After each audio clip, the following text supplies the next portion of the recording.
And we are back. Welcome back to the channel, guys, over at OD Takes, where we give our honest opinion on everything basketball. Today we're headed over to All the Smoke with our guys, Matt Barnes, Steven Jackson, and their special guest today is Andre Miller. Andre Miller had a nice little hot take about trainers these days, and I wanted to see what he had to say. I seen a clip on Instagram not too long ago, and I was like, you know what? Let me see what he actually says in a long form fashion, and then we're gonna see what he says is true or not, because there are some bad trainers out there. See what happens.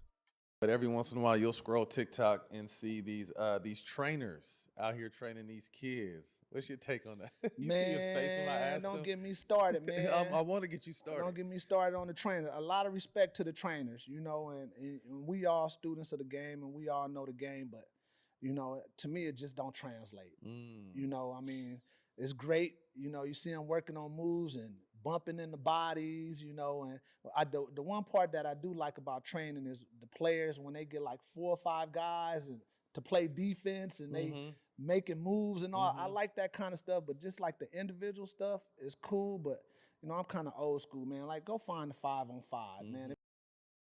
All right, he just said a lot in a little bit of time. He just said a lot in a little bit of time. So first thing he said, it doesn't translate. That's not true. That's not true. If that was true, training is just a more specified, more detailed practice. So if you think training doesn't translate, then practice doesn't translate. And I know you don't believe that. So secondly, he said he likes the 5-on the bunch of guys and they're giving different situations. That I agree with. That's probably the best training that we have, and he doesn't like the individual stuff. Individual stuff is the hardest thing to do, but it has its purpose. So when it comes to individual stuff, you're working on just the skills itself. So somebody who doesn't know how to dribble, somebody doesn't know how to cross over or walk, basically walk and chew gum at the moment. You know what I mean? And then as you get that, you should definitely dabble into like the group training, some situational stuff to get you familiar with what you'll be doing in a game while already have obtained the skills that you need to do that situational stuff that you would catch in a one-on-one. So it does have its purpose, but just to throw away and as a whole, that's kind of tough. Individual stuff is cool, but I'm kind of old school, man. Like, go find the 5-on-5, man. If you 6'4", 6'5", and under, man, it's somewhere. Go 24-hour fitness to the short gym, and get up and down and get used to working on your craft in the 5-on-5 settings. So, it's big ups, and I'm not paying.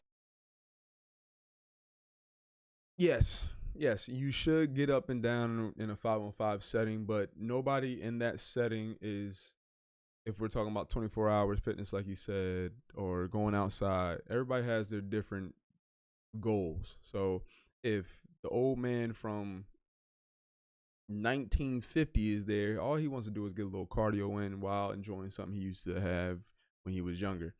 You may have the guy who just got off work, right? He just wants to get some cardio in also. You might have the football player who just wants to work on his sprint. Like everybody goes into these recreation centers for different purposes. So it's not much you're going to learn there. So that's why training does come into play. Now, I can take what I learned from that training and put it into that 5-on-5 setting no matter where I'm at and work on my game that way. But it has to start somewhere. It just can't start with let's move up and down and do it hard and do it fast, because then we'll be back in 90s basketball, and we all know 90s basketball wasn't that good. Sorry, I said it. I said it. So that's why the game has elevated so much. That's why these kids are at an all-time high. It's not because of chance. It's because now they have more training.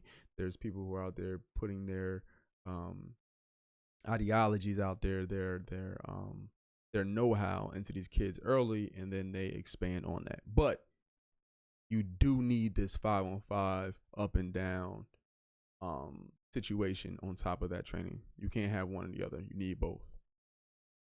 For no trainer. I'm not, What do you you say? know, it's big ups, and I'm not paying for no trainer.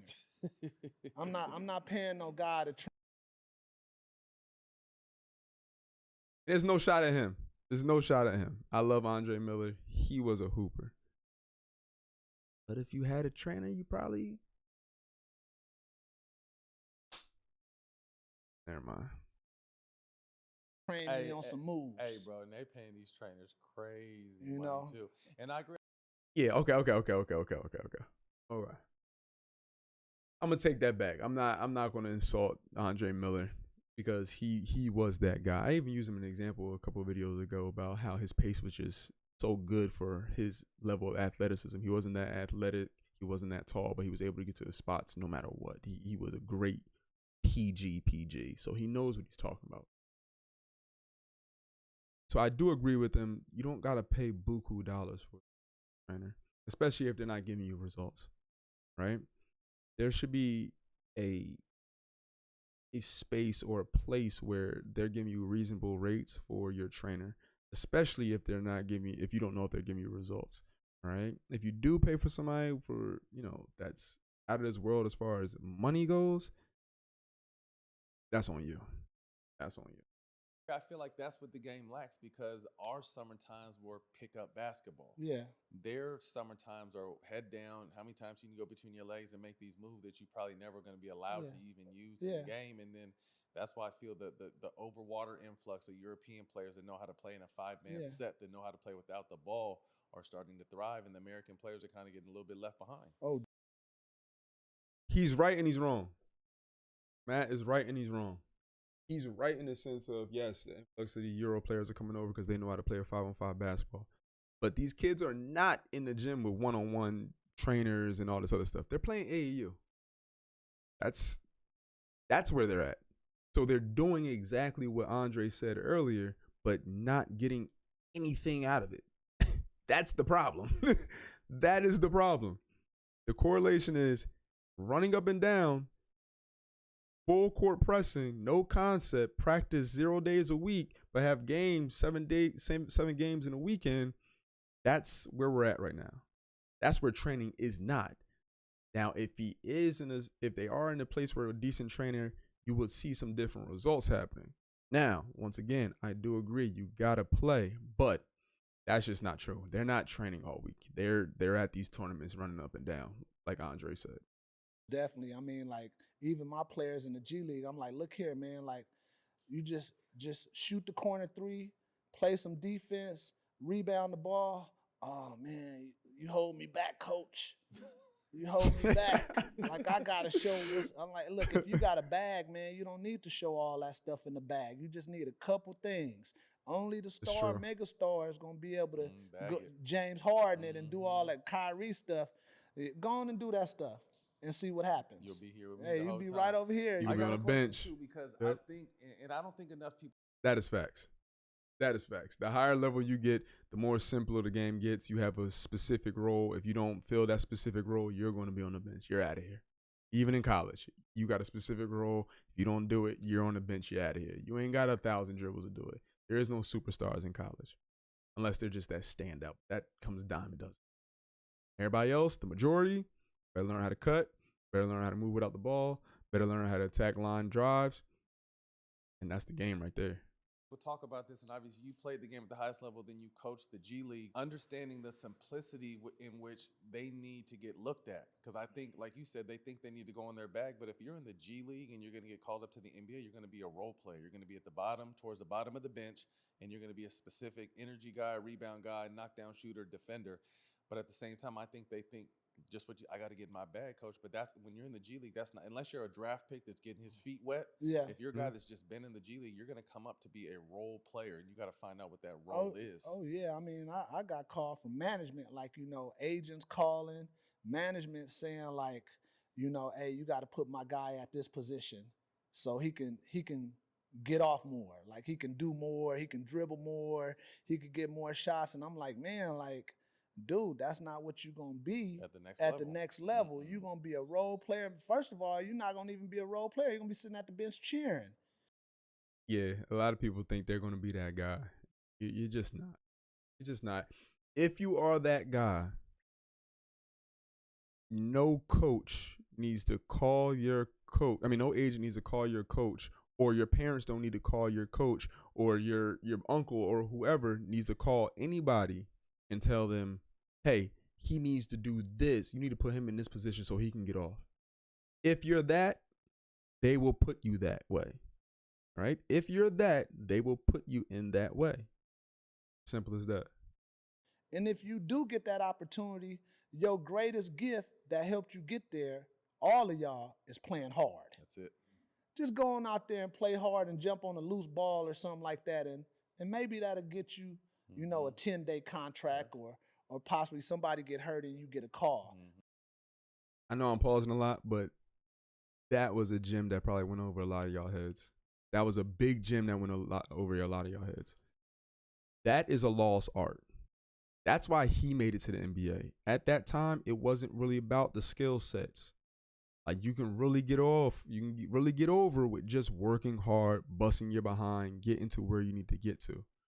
Because if you didn't, you probably didn't even touch the court in the beginning. So if you want to get that edge, I know it's September 16th, I think.